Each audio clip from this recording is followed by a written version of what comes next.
I think I even knew before the lip sync happened that I would probably end up like being the one to go home. But in no world would I ever let that mean that I'd waste the opportunity to not show exactly what I can do, because then I'm letting the situation defeat me, you Mm. know? Even though I went home, it's not a loss. Or try it. Listen, I say this every week to everyone because it's always sad when one of you leaves, but this one really is a shame because I feel like we've seen you present such a strong package on the show. So it does feel really bittersweet this week. How are you feeling after watching the episode back last night? Oh, thank you. Thank you for saying that, Conor. That really does mean the world to me. How do I feel? It's obviously really bittersweet. It's none of us go into this thinking that we are going to not, not make it to the end. So in that side of things, yes, of course, I'm, disappointed. But I do think it was my time. The last few weeks have been shaky for me, for better for worse. So, you know, it felt like my time was just coming to an end. I have quite a good like gut instinct for these things, and the fact that also the talent show was week five, not week one. I think it threw a lot of us off. So yeah, feeling disappointed, but then on the flip side, I was still there, still on Drag Race, and people are still celebrating what I did show, and that is worth its weight in gold. So yeah, it's a mixed bunch. Definitely catharsis, coming from it for sure. Yeah. Yeah, watching it back was a lot. I was actually with Bones last night at a viewing party together, so it was great that both the bottom two queens were there, and we were just kind of like fiercely holding each other's hands, just like death grip. But it was so nice to like be there and do it together. Well, you did mention there, the fan response being so positive. A lot of queens, I know I don't need to tell you this, that go on this show do not get such a warm reception from the audience. And you've had such an outpouring. I don't know if you've been on social media much today, but there's been such an outpouring of people really genuinely upset that you've been eliminated. How has that Mm. been for you to sort of be on the receiving end of that? I mean, I'm sure there's been negatives as well, but I hope it's felt overwhelmingly positive for you. Yeah, I mean, one thing that we all had to prepare going into this mentally was like, not everyone's going to love you. That's just the nature of what we do. You're going to have both, and that's just part and parcel of what we do now. But yeah, I have been on social media since the episode last night, and really it really is so touching because like when I finished filming, I was really embarrassed, and I thought I'd done myself a disservice. So now that the finished product is here and that people have seen it and they resonate with what I have been presenting, both as a performer and as a person, it just means that even though I was given this quiet storyline or that I'm shy, which I'm not, by the way, even if people are like identifying with that and think, actually, I see myself in that person, that's amazing. That's valid. And like, no one said that drag had to be this loud, rambunctious, boisterous, persona. People can be however the hell they want, and whether that is slightly more measured or quiet, sure.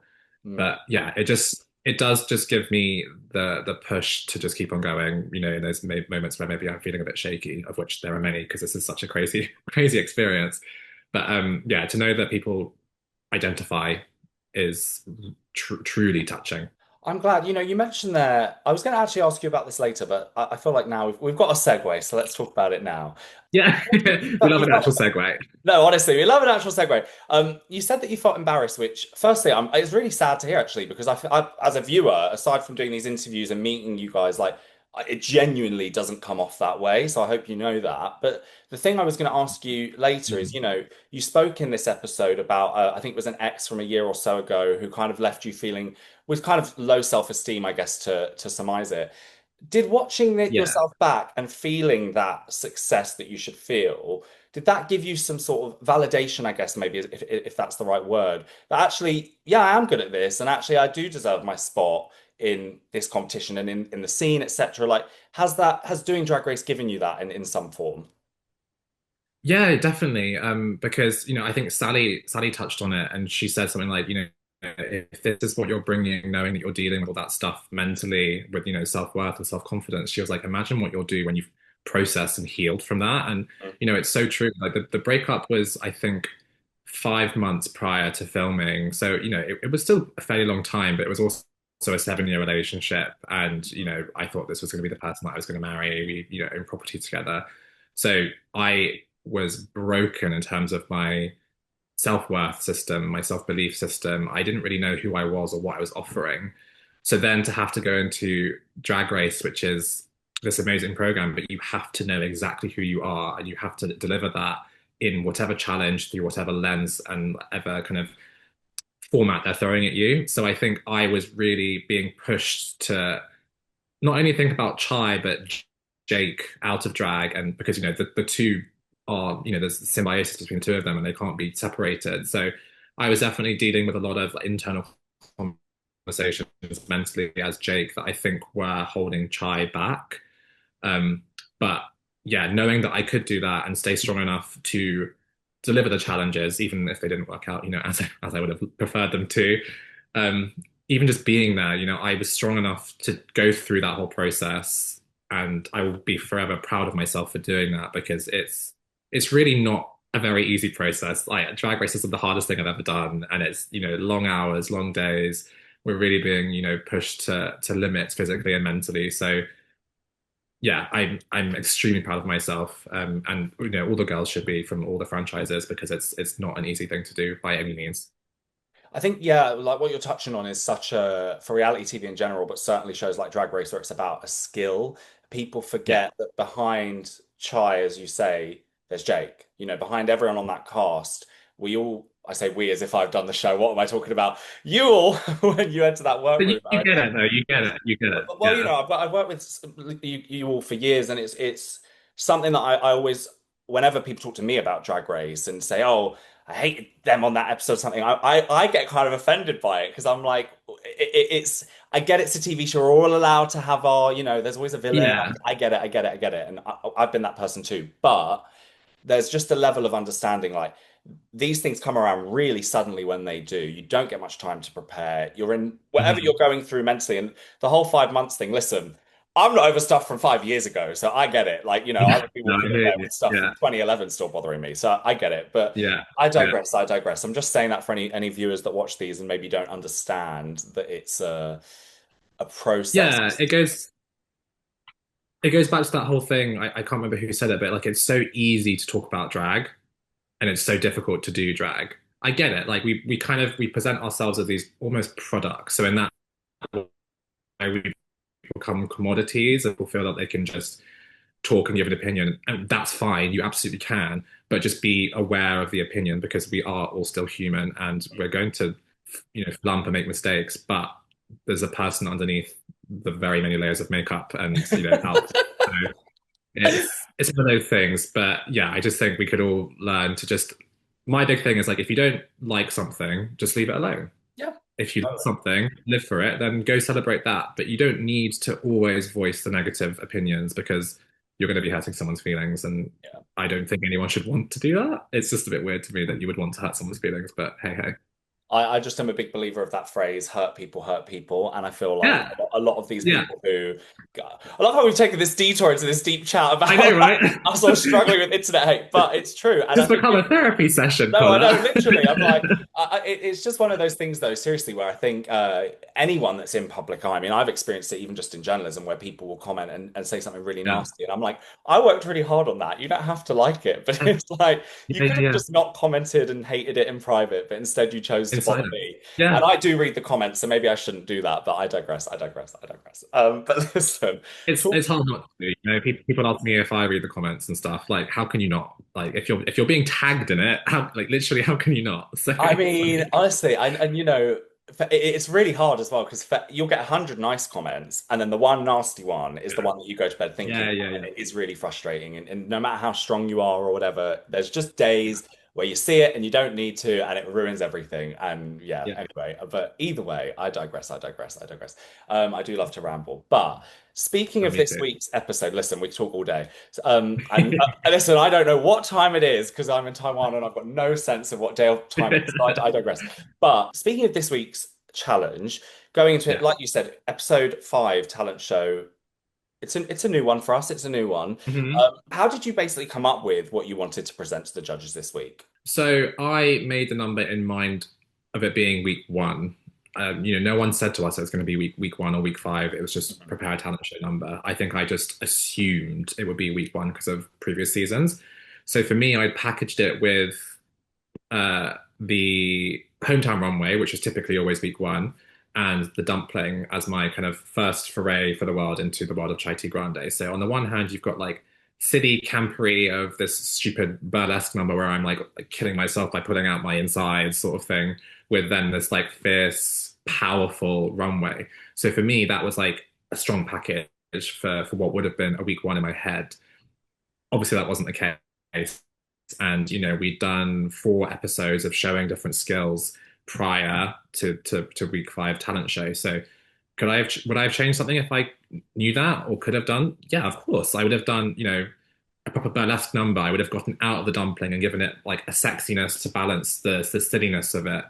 But we're given, I think it's like 1 minute for the number, so there really isn't that much you can do in 1 minute without it feeling like all bells or whistles, kind of too frantic almost. So yeah, do I believe the act has work to be done on it? Of course I do, but as a concept, I really stand by it, and I really believe that it was like a really fun take on a stupid dumpling kind of like dying whilst doing a sexy number. That was my thought process, and I hope it made you hungry because everyone loves a dumpling. I might have to go and get one after this. I think, Yeah. regardless of how you felt it went, I think at least, look, it was something we've never seen before in Drag Race, and that's a really hard thing to achieve at this point in the show. Mm-hmm. W were you surprised by the judges' reactions? No, I knew before we even started filming that I probably was going to be in the bottom, only because of track record from the past few weeks and the fact that I was then under a microscope. So I knew it had to not only be good, but it had to be better than everything else. And I mean, you saw the episode. Tyrus, fantastic. Sally, fantastic. Like, I was being critiqued against those really original, like just memorable numbers. So I knew going into it that I was going to be lip syncing because it had been 2 weeks of being in the bottom 3 at this point. So yeah, it was definitely my time to either sink or swim, and sadly, I drowned. That sounds a bit.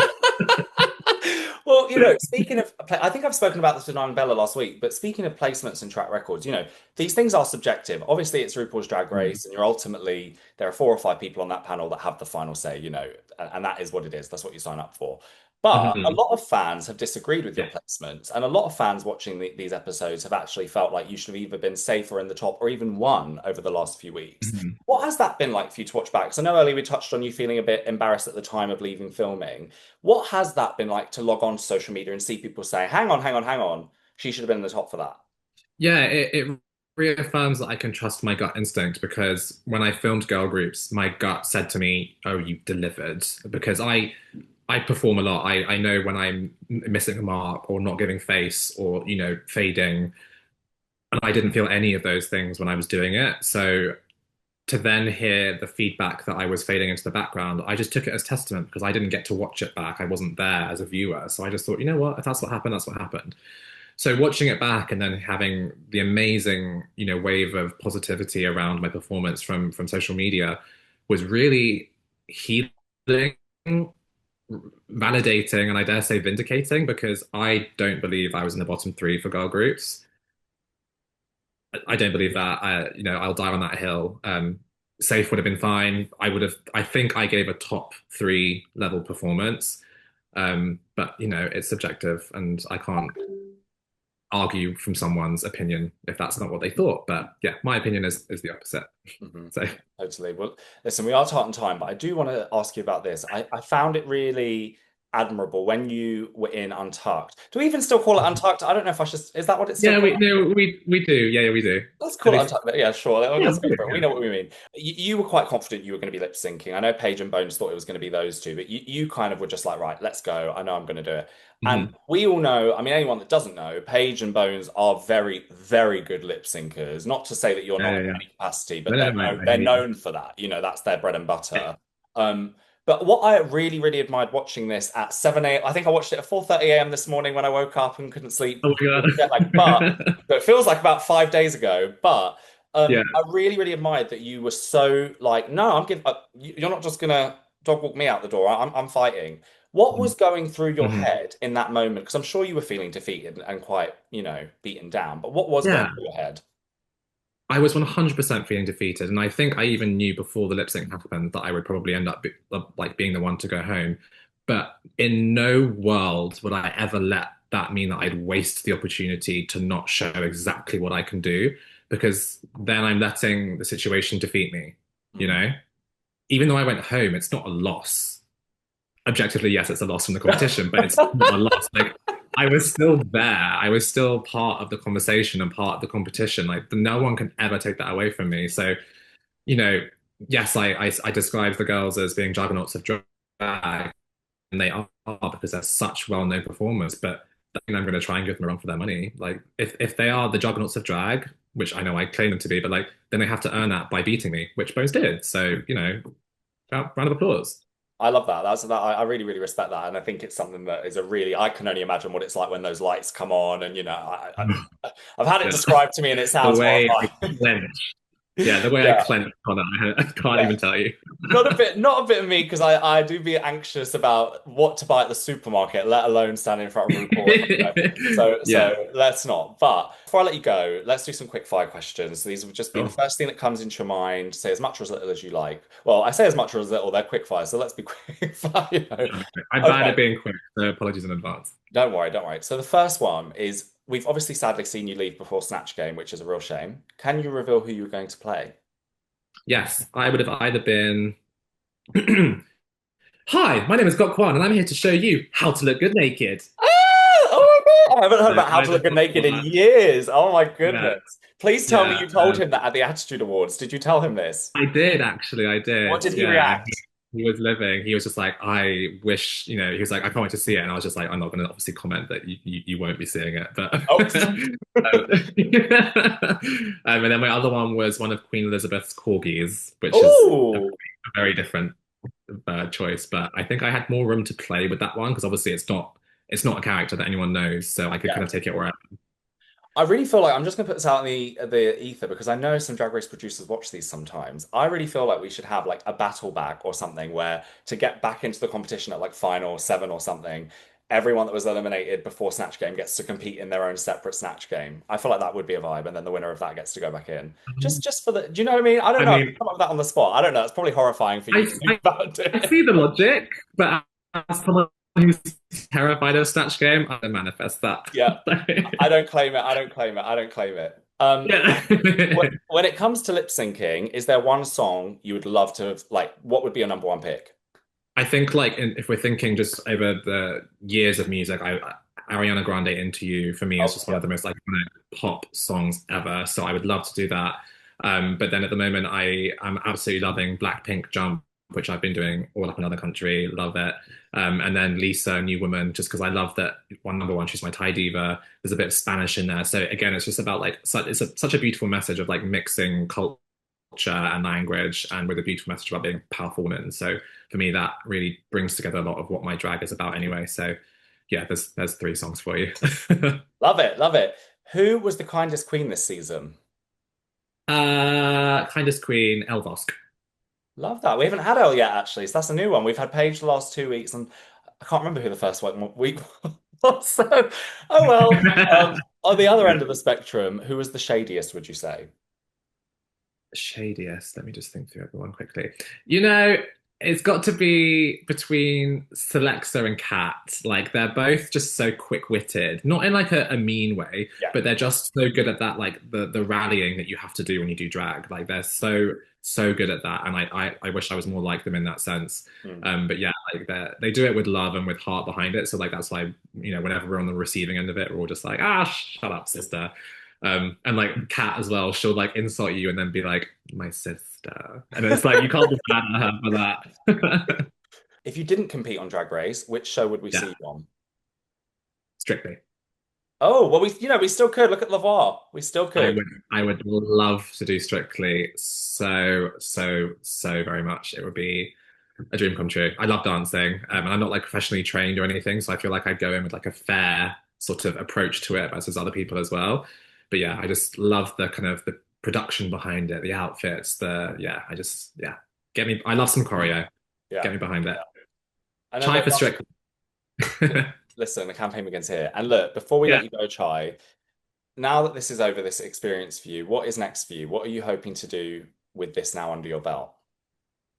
So I am working on my new single at the moment. It's called Blended. So it's taking inspiration from a lot of the messaging behind my verse, and she ate that. So obviously the nod to the chai drink, and then Blended being a nod to mixed race heritage as well. So yeah, it's an extension of that kind of upbeat, high octane pop banger sort of thing. So yeah, it's in the works. I don't know when it's going to be finished, but it's on the way. And then, yeah, I'm a workhorse, kind of like wherever the gigs come in, I'm very thankful for. I'll be taking them and running with them and just going across wherever I'm booked to prove that I'm not this quiet, shy T Grande that, came across on the show, because that's really not my reality in any sense. So, yeah, I just want to meet people and, let them get to know me in real life, not Yeah. just on screen. Well, I can't wait to see it, and I'm so sorry that it's come to an end when it has. But do you know what?